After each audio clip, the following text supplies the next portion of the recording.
News and details.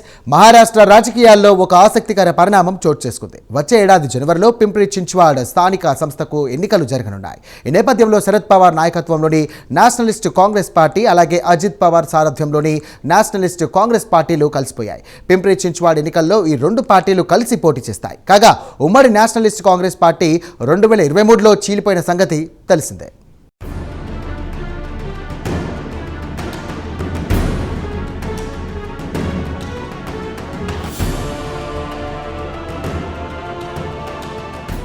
Maharashtra రాజకీయాల్లో అనూహ్య పరిణామం చోటు చేసుకుంది. మహారాష్ట్రలో వచ్చే ఏడాది జనవరి 15న స్థానిక సంస్థలకు ఎన్నికలు జరగనున్నాయి. ఈ నేపథ్యంలో శరద్ పవార్ నాయకత్వంలోని నేషనలిస్ట్ కాంగ్రెస్ పార్టీ అలాగే అజిత్ పవార్ నాయకత్వంలోని నేషనలిస్ట్ కాంగ్రెస్ పార్టీలు కలిసిపోయాయి. పింప్రి చించ్వాడ్ ఎన్నికల బరిలో 2 ఎన్సీపీలు కలిసి పోటీ చేయనున్నాయి. మహారాష్ట్ర ఉప ముఖ్యమంత్రి అజిత్ పవార్ ఈ విషయాన్ని వెల్లడించారు.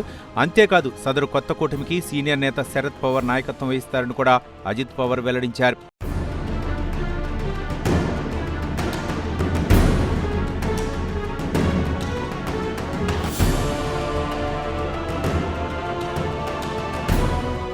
జనవరి 15న ముంబై నగరపాలక సంస్థతో పాటు పింప్రి చించ్వాడ్కు ఎన్నికలు జరగబోతున్నాయి. దీంతో ఈ ఎన్నికలకు అభ్యర్థుల్ని ఖరారు చేయడానికి సంబంధించిన ఇటీవల 2 ఎన్సీపీల మధ్య చర్చలు జరిగాయి. ఈ నేపథ్యంలో 2 ఎన్సీపీలు కలిసి పోటీ చేయాలని నిర్ణయించుకున్నాయి. ఈ సందర్భంగా 2 ఎన్సీపీల కార్యకర్తలు ఎన్నికల ప్రచారంపై దృష్టి పెట్టాలని ఉప ముఖ్యమంత్రి అజిత్ పవార్ కోరారు. అంతేకాదు వివాదాస్పద ప్రకటనలకు దూరంగా ఉండాలని తమ మద్దతుదారులను అజిత్ పవార్ కోరారు. కాగా పూణే మున్సిపల్ కార్పొరేషన్ ఎన్నికల్లోనూ అజిత్ పవార్ వర్గం శరద్ పవార్ వర్గం పొత్తు పెట్టుకునే అవకాశాలు కనిపిస్తున్నాయి.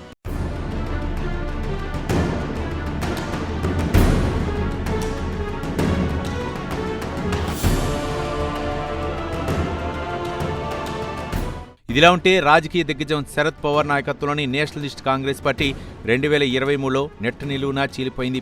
నేషనలిస్ట్ పార్టీలో నెంబర్ 2గా ఉన్న అజిత్ పవార్ తన గ్రూప్ ఎమ్మెల్యేలతో కలిసి వెళ్లి భారతీయ జనతా పార్టీ పంచాన చేరారు. దీంతో అజిత్ పవార్కు మహారాష్ట్ర ఉప ముఖ్యమంత్రి పదవి లభించింది. అజిత్ వర్గానికి మరో 8 మంది ఎన్సీపీ ఎమ్మెల్యేలకు మంత్రి పదవులు దక్కాయి. వీరిలో శరద్ పవార్కు గట్టి మద్దతుదారులుగా పేరున్న ఛగన్ భుజ్బల్, దిలీప్ వాల్సే పాటిల్, హసన్ ముష్రీఫ్లు కూడా ఉన్నారు.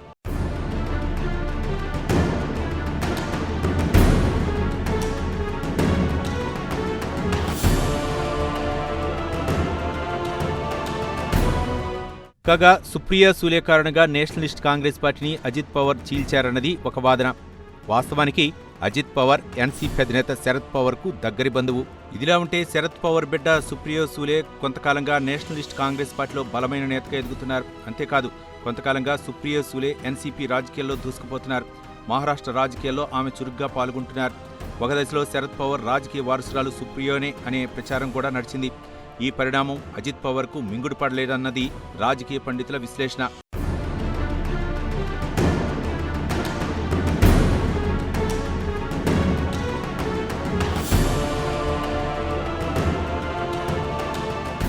మరోవైపు 2023లో సుప్రియా సూలేను నేషనలిస్ట్ కాంగ్రెస్ పార్టీ వర్కింగ్ ప్రెసిడెంట్గా శరద్ పవార్ నియమించారు. దీంతో అజిత్ పవార్కు పుండి మీద కారం చల్లినట్లయింది. అప్పటికే అజిత్కు బీజేపీ ఆఫర్ ఉందన్నది రాజకీయ వర్గాల సమాచారం.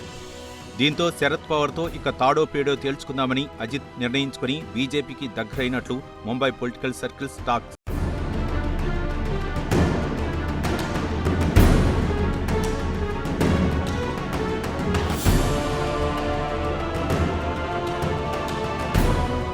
మహారాష్ట్ర స్థానిక సంస్థల ఎన్నికలు ఇద్దరు ఠాక్రేలను కూడా ఒకే వేదిక మీదకు తీసుకొచ్చాయి. ముంబై నగరపాలక సంస్థ ఎన్నికలకు కలిసి పోటీ చేయాలని ఉద్ధవ్ ఠాక్రే అలాగే రాజ్ ఠాక్రే నిర్ణయించుకున్నారు.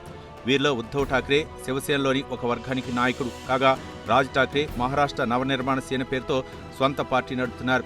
దాదాపు 20 సంవత్సరాల నుంచి ఇద్దరు ఠాక్రేలు రాజకీయంగా ఎడమొహం పెడమొహంగా ఉన్నారు. బీఎంసీ ఎన్నికల సందర్భంగా ఠాక్రేలకు సంబంధించిన 2 పార్టీల మధ్య పొత్తు కుదిరింది.